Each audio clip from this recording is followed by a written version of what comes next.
राम राम। कहते हैं कभी कभी ध्यान लगाना हमें जीवन की ऐसी दिशा की ओर ले जाता है कि हमारा पूरा जीवन ही परिवर्तित हो जाता है। कहते दो मित्र थे जो दोनों बहुत ही चंचल स्वभाव के थे। उन दोनों में आपस में एक बार किसी बात पर बहस हो गई। उन्होंने शर्त लगाई कि हम में से कोई एक मित्र 1 वर्ष तक एक घर में बिना किसी मनोरंजन के साधन के भीतर रह सकता है। कहते ना मोबाइल होगा, ना टीवी होगा, ना कोई पुस्तक होगी, कुछ नहीं होगा। 1 वर्ष तक एक घर के अंदर रहना है। और जो अंदर अगर 1 वर्ष तक रह गया तो दूसरा मित्र उसको 10 लाख रुपए देगा। और अगर 1 वर्ष से पहले बार आ गया तो एक घंटी लगी है, ये बजा देना, मैं बाहर से द्वार खोल दूंगा, मतलब तुम हार गए। जो अंदर है फिर वो 10 लाख देगा। तो एक मित्र ने उस घर में रहना स्वीकार कर लिया। उसके पास कुछ नहीं था, ना मोबाइल, ना टेलीविजन, कोई साधन नहीं। अब पहला दिन उसका बड़ी मुश्किल से कटा कि क्या करूं। खाना उसको समय पे मिल जाता था, एक खिड़की थी, उससे खाना दे दिया जाता था। दूसरे दिन के बाद वो अंदर छटपटाने लगा कि मैं क्या करूं, क्या करूं, क्या करूं। लगभग उसका 10 दिन तक यही हालत रही कि वो दीवारों पे टकरे मारता, मुक्का मारता कि मैं कहां फंस गया, मुझे इस संसार से क्या करना है 10 लाख रुपए का। अगर मैं पागल हो जाऊंगा, मेरा जीवन समाप्त हो जाएगा, मैं क्या करूंगा। उसके मन में आता कि ये दरवाजा तोड़ दूं, ये घंटी बजा दूं और बाहर चला जाऊं। लेकिन फिर वो कहता नहीं, एक दिन और बिता कर देखता हूं। अब जब कोई काम नहीं रहा उसके पास तो वो ध्यान लगाने बैठ गए।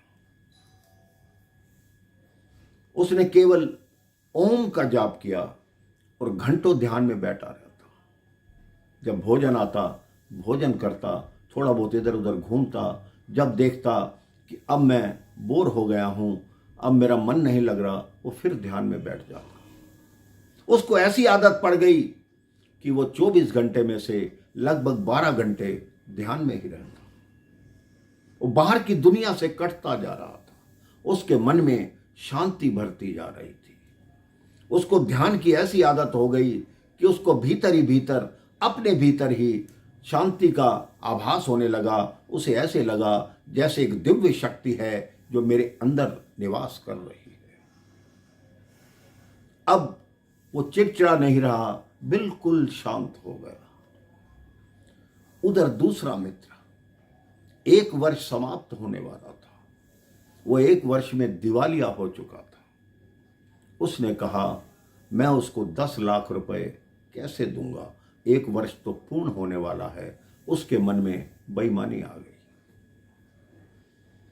जब 2 दिन शेष थे, उसने सोचा कल जाऊंगा और ये पिस्तौल लेकर जाऊंगा, उसको वहीं मार दूंगा। उसके पश्चात ना मुझे 10 लाख देना पड़ेगा, ना कुछ। मेरे भाई बहन, चमत्कार देखिए। जब वो व्यक्ति पिस्तौल लेकर वहां पहुंचा तो घर के द्वार खुले हुए थे और अंदर एक चिट्ठी पड़ी हुई थी। उसमें लिखा था कि भाई, मुझे मालूम है कि मेरा एक दिन शेष रह गया और मुझे 10 लाख रुपए मिलेंगे, लेकिन भीतर रहकर मेरे मन में इतनी शांति भर गई कि मुझे पैसों की इच्छा ही नहीं रही। मैं चाहता तो एक दिन और रुक जाता, लेकिन नहीं, मैंने जानबूझकर ये शर्त हारी। और वो 10 लाख तुम्हें मुबारक हों, तुम अपने पास रखो। उस दोस्त को बड़ी गिलानी हुई कि मैंने अपने मित्र को गलत समझा। वो तो कितना बड़ा त्यागी बन गया। उस मित्र ने उस मित्र के जाके चरणों में प्रणाम किया और कहा कि आप महान हैं। उसने कहा मैं महान नहीं, तुमने जो मुझे भीतर बंद किया उससे मैं अपने भीतर को पहचान पाया। मेरे को ये समझ आया कि ध्यान लगाने से व्यक्ति को कितनी शांति मिलती है, कितना एकाग्र होता है, कितना क्रोध से दूर हो जाता है। इसलिए मेरे भाई बहन, आप भी अपने जीवन में ध्यान लगाने का प्रयास कीजिए। एक घड़ी, आधी घड़ी, आदि से भी पुण्य आदि, यानी 24 मिनट, 12 मिनट या केवल 6 मिनट भी सच्चे मन से भगवान का ध्यान लगाएंगे तो आपका जीवन सफल हो जाएगा। राम राम, जय श्री राम।